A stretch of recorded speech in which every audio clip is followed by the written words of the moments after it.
A lot of us are aware of chia from chia pets that you see on TV and that is like a novelty item.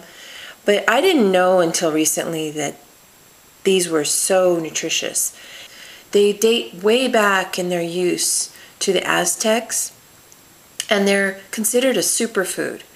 They have antioxidants, calcium, fiber, omega-3s, protein, just the list goes on and on. And instead of going through all that with you here, or trying to, because I'm not an expert on them, I put a link to what I thought was a good article about the plant and what health benefits and the history of it. What I was going to do, besides eat them and use them in my food, in my baking, was I'm going to grow the plant. And so I'm attaching videos to this one that will show you how I planted the seeds and then how they sprouted and me transplanting them into a larger pot in order to get the full-grown plant and be able to harvest my own chia seeds, because that's the goal for me. And also I'd like to be able to eat the leaves of the chia plant, which is also another healthy green, and dry the leaves and make tea. So I was going to try them in different ways, and in order to do that I wanted to grow my own. One thing you don't want to do is get these seeds wet before you plant them, because they form a mucus really quickly around them, and it makes them sticky and you can't handle them. Figure that out. They swell fast. I tried tasting some just by themselves, and they don't taste bad. They don't really even have much of a flavor at all. But they do start getting a gooey texture to them. Look, on my fingernail there. They got wet and they clumped together on there. So that's how they are when they get wet. Hard to handle. So you want to keep them dry. But I was saying that, you know, you can use these seeds in place of what you might use flaxseed for, because flaxseed has a lot of omega-3s. But the good thing about these is you don't have to grind them to obtain that or chew them, and you also don't have to worry about them going rancid. I'm going to get a little bit of soil here and cover them. And I'm going to spray this down with a little bit of water, and I'll come back when they start sprouting.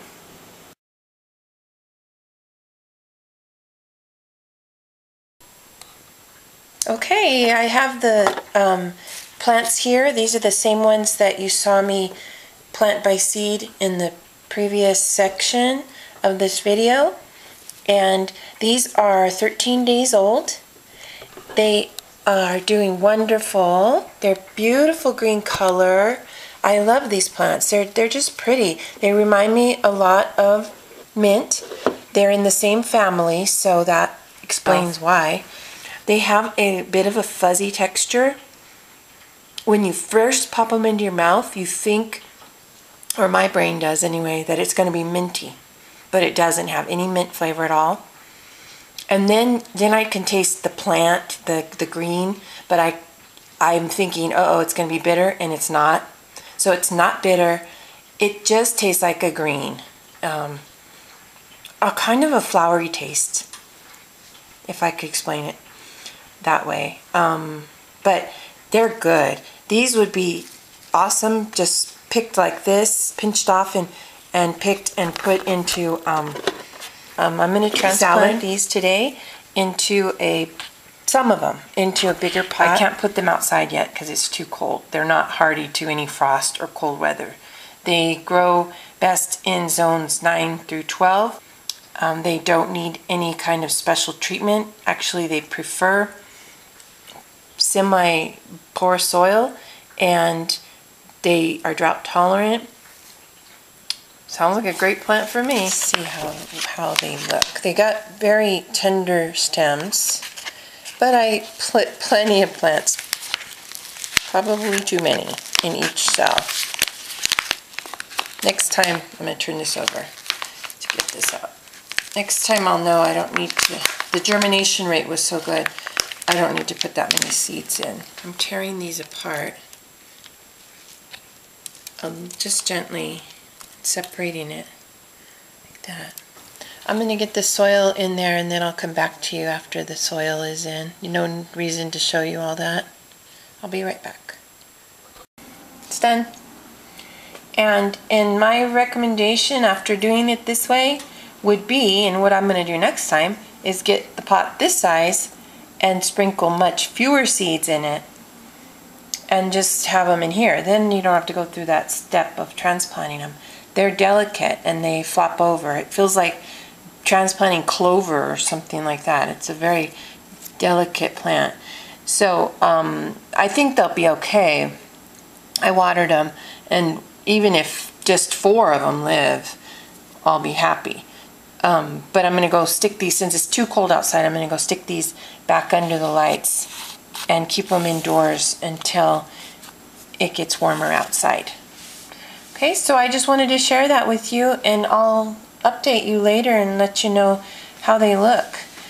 And it's just one more thing you might want to consider trying. Talk to you soon. Bye.